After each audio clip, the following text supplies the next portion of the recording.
ಆಯಿತಾ. ಅಲ್ಲಿ ಆಗಿ ಒಂದು 4-5 ಅವರ್ ಆದಮೇಲೆ ಅವ್ರ ತಾಯಿ ಪಾಪ ಫೋನ್ ಮಾಡಿದ್ದಾರೆ ಅವಳಿಗೆ ಸುಮಾರು ಸಲ. ಅವಳು ಫೋನ್ ಎತ್ತಿಲ್ಲಲ್ಲ, ಸ್ವಿಚ್ ಆಫ್ ಆಗಿದೆ ಅಂತ ಅಂದ್ಬಿಟ್ಟು ನಿಶುಂಗೆ ತಕ್ಷಣ ಫೋನ್ ಮಾಡಿದ್ರು. ಈ ಥರ ಒಂದು 3 ಗಂಟೆ ಸಮಯದಲ್ಲೇನೋ 3-4 ಗಂಟೆ ಆಗಿತ್ತು. ಇಲ್ಲೇ ಇದ್ಲು ನಿಶಾ, ನಾನು ಇಲ್ಲೇ ಇದ್ದೆ. ಫೋನ್ ಮಾಡಿದ್ರು, ಈ ಥರ ಫೋನ್ ಸ್ವಿಚ್ ಆಫ್ ಬರ್ತಿದೆ ಅಪ್ಪ ನಿನ್ನೆಯಿಂದ, ಒಂಚೂರು ಫೋನ್ ಮಾಡಿಸಪ್ಪ ಯಾರಿಗಾದ್ರು ಅಲ್ಲಿ ನಿನ್ಗೆ ಗೊತ್ತಿರೋರು ಫ್ರೆಂಡ್ಸ್ದು ಯಾವ್ದಾದ್ರು ನಂಬರ್ ಇದ್ದರೆ ಫೋನ್ ಮಾಡಿಸು ಅಂತ ಅಂದ್ಬಿಟ್ಟು ನಿಶುಂಗೆ ಫೋನ್ ಮಾಡಿದ್ರು. ಆಮೇಲೆ ಇವಳು ಅವ್ರ ಫ್ರೆಂಡ್ಸ್ದು ಯಾರ್ದು ನಂಬರ್ ಇರಲಿಲ್ಲ ಇವಳ ಹತ್ರ. ಆಮೇಲೆ ದೀಪ್ತಿ ಹತ್ರನೂ ಹೆಂಗೋ ಕಲೆಕ್ಟ್ ಮಾಡಿಕೊಂಡು ಕಾಲ್ ಮಾಡಿ ಕೇಳಿದಾಗ ನಮಗೆ ಅವಾಗ ಗೊತ್ತಾಗಿದ್ದು ಈ ಥರ ಬೋಟು ಮುಳುಗಿ ಈ ಥರ ಎಮರ್ಜೆನ್ಸಿ ಆಗಿದೆ, ಈ ಥರ ಹಾಸ್ಪಿಟಲೈಸ್ಡ್ ಆಗಿದ್ದಾಳೆ ಅಂತ ಆಯಿತಾ. ಅಲ್ಲಿ ಸ್ಪಾಟಲ್ಲೇ ಇಬ್ಬರು ಡೆತ್ ಆಗಿಬಿಟ್ಟಿದ್ದಾರೆ, ಒಂದು ಹುಡುಗ ಒಂದು ಹುಡುಗಿ. ಒಬ್ಬರು ಸಿಂಧು ಅಂತ, ಒಬ್ಬರು ಶಂಕರಪ್ಪ ಅಂತ. ಅವ್ರ ಪಾಪ ಇವ್ರಿಗಿಂತ ಚಿಕ್ಕವರು, ಇನ್ನು 21-22 ವಯಸ್ಸಿನವರು. ಪಾಪ ಎಲ್ಲೆಲ್ಲೋ ಬೇರೆ ಊರುಗಳಿಂದ ಬಂದು ಇಲ್ಲಿ ಕೆಲಸ ಮಾಡ್ತಿದ್ದಂಥವ್ರು. ಅವ್ರ ಪಾಪ ಅಲ್ಲೇ ಸ್ಪಾಟ್ ಔಟ್ ಆಗಿದ್ದಾರೆ ನೀರಲ್ಲಿ. ಅದಾದಮೇಲೆ ಇನ್ನಿಬ್ರಿಗೆ, ಅಂದರೆ ದಿಶುಂಗೊಬ್ಳಿಗೆ, ಧರ್ಮರಾಜ್ ಅಂತ ಇನ್ನೊಂದು ಹುಡುಗ, ಇವರಿಬ್ಬರಿಗೆ ಸ್ವಲ್ಪ ಕ್ರಿಟಿಕಲ್ ಕಂಡೀಷನ್ ಆಗಿ ಅವ್ರನ್ನ ಸೇವ್ ಮಾಡಿ ಅಲ್ಲಿದ್ದು ಬೋಟ್ ಅವರೆಲ್ಲ ಹಾಸ್ಪಿಟಲ್ಗೆ ಅಡ್ಮಿಟ್ ಮಾಡಿದ್ದಾರೆ. ಸೊ ಅಲ್ಲಾಗಿದ್ದಂಥ ಆ್ಯಕ್ಚುಯಲ್ ಏನಾಯಿತು ಅಂತ ನಾನು ಹೇಳ್ತೀನಿ ನಿಮಗೆ.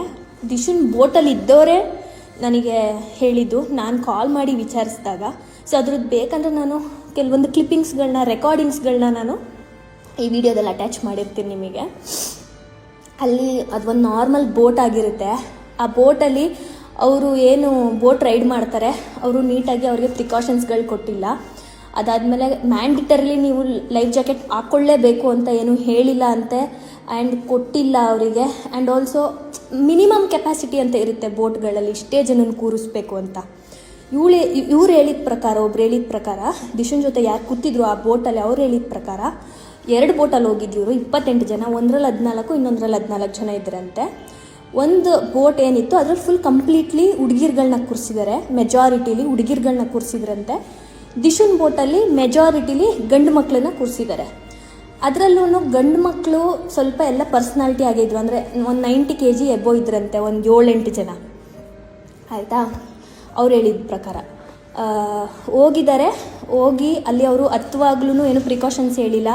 ಆ ಬೋಟು ನಡೆಸೋರೇನೆ ಲೈಫ್ ಜಾಕೆಟ್ ಹಾಕಿಲ್ಲ ಅಂತೆ. ಆ್ಯಂಡ್ ಆಲ್ಸೋ ಅವರು ನೀವು ಹಾಕ್ಕೊಳ್ಳೇಬೇಕು ಅಂತ ಏನೂ ಹೇಳಿಲ್ಲ. ಆ್ಯಂಡ್ ಆಲ್ಸೋ ಕೊಟ್ಟಿಲ್ಲ ಲೈಫ್ ಜಾಕೆಟ್ನ. ಅಲ್ಲಿ ಇದ್ದಿದ್ದು ಅಂದರೆ ಆ ಬೋಟ್ ಒಳಗಡೆ ಎಲ್ಲ ನೀರಾಗಿ ಗಲೀಜಾಗಿ ಬಿದ್ದಿರುತ್ತಲ್ವ, ಸೊ ಅದನ್ನ ಎತ್ತಿ ಹಾಕ್ಕೊಳ್ಳಿ ಅಂತಲೂ ಅವ್ರು ಹೇಳಿಲ್ಲ. ಇಲ್ಲಾಂತಂದರೆ ನಾವು ಸುಮಾರು ಜಾಗದ ಕಡೆ ಹೋಗಿರ್ತೀವಿಲ್ಲ, ನೀವು ಹೋಗಿರ್ತೀರಾ, ಒಂದು ನೀರೊಳಗಡೆ ಹೋಗ್ತಿದ್ದೀವಿ ಬೋಟಲ್ಲಿ ಅಂತ ಅಂದಾಗ ಕಟ್ ಆ್ಯಂಡ್ ಕ್ಲಿಯರಾಗಿ ರೂಲ್ಸ್ ಆ್ಯಂಡ್ ರೆಗ್ಯುಲೇಷನ್ಸ್ ಇರಲೇಬೇಕು ಅಲ್ಲಿ. ದಟ್ ಲೈಫ್ ಜಾಕೆಟ್ ನೀವು ವೇರ್ ಮಾಡಲೇಬೇಕು, ಸೇಫ್ಟಿಯಾಗಿ ಕುತ್ಕೋಬೇಕು ಅಂತೆಲ್ಲ. ನಾನು ಸುಮಾರು ಜಾಗಗಳಿಗೆ ಹೋಗಿದ್ದೀನಿ, ಅಲ್ಲೆಲ್ಲ ಒಂಚೂರು ಎಡ್ಜಲ್ಲಿ ಕುತ್ಕೊಳ್ಳೋಕೆ ಬಿಡಲ್ಲ, ಲೈಫ್ ಜಾಕೆಟ್ ತೆಗಿಯೋಕ್ಕೆ ಬಿಡಲ್ಲ, ಅಷ್ಟು ಸೇಫ್ಟಿನ ಪ್ರಿಯಾರಿಟೈಸ್ ಮಾಡ್ತಾರೆ.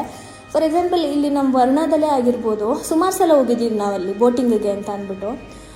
1 ನಿಮಿಷನೂ ಅವರು ಲೈಫ್ ಜಾಕೆಟ್ನ ತೆಗಿಯೋಕ್ಕೆ ಬಿಡಲ್ಲ, ಇಲ್ಲ ಕಾರ್ನರಲ್ಲಿ ಕುತ್ಕೊಳ್ಳೋಕೆ ಬಿಡಲ್ಲ, ಇಲ್ಲ ಅವ್ರದ್ದು ಏನು ಲಿಮಿಟ್ಸ್ ಇರುತ್ತೆ ಅದನ್ನು ಕ್ರಾಸ್ ಮಾಡಿ ಮುಂದೆ ಹೋಗೋಕ್ಕೆ ಬಿಡಲ್ಲ. ಇವ್ರಿಗೆ ಯಾವುದೇ ರೀತಿ ಆ ಥರ ಗೈಡ್ ಮಾಡಿಲ್ಲ ಅವ್ರು ಹೇಳಿದ ಪ್ರಕಾರ ಆಯಿತಾ. ಒಂದು ಬೋಟಲ್ಲಿ ಆ ಥರ ಓವರ್ ವೆಯ್ಟ್ ಆಗಿದೆ ಅಂತಲೂ ಒಂದು ರೀಸನ್ ಇರ್ಬೋದು ಅಂತ ಅವರು ಹೇಳಿದ್ದಾರೆ.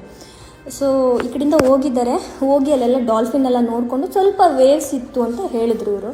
ಸ್ವಲ್ಪ ವೇವ್ಸ್ ಇತ್ತು. ಆ ಥರ ವೇವ್ಸ್ ಇರೋ ಜಾಗಕ್ಕೆ ಇವರು ಕರ್ಕೊಂಡು ಹೋಗ್ತಾ ಇದ್ದಾರೆ ಅಂದಾಗ ಅವ್ರಿಗೆ ಗೊತ್ತಿರುತ್ತೆ, ಅವ್ರ ಪ್ರದೇಶದಲ್ಲಿರುವಾಗ ಅವ್ರಿಗೆ ಗೊತ್ತಿರುತ್ತೆ ಮೂಮೆಂಟ್ ಹೆಂಗಿದೆ, ನೀರೊಳಗಡೆ ವೇವ್ಸ್ ಇದೆಯಾ, ಎಷ್ಟು ಸೇಫ್ಟಿ, ನಾವು ಕಸ್ಟಮರ್ ಬಂದಾಗ ಎಷ್ಟು ಸೇಫ್ಟಿನ ಅವ್ರಿಗೆ ಮಾಡಬೇಕು ಅನ್ನೋದು ಅವ್ರಿಗೆ ಗೊತ್ತಿರುತ್ತೆ. ಇವ್ರಿಗೆ ಏನು ಗೊತ್ತಿರುತ್ತೆ, ಇವ್ರು ಫಸ್ಟ್ ಟೈಮ್ ಹೋಗಿರ್ತಾರೆ.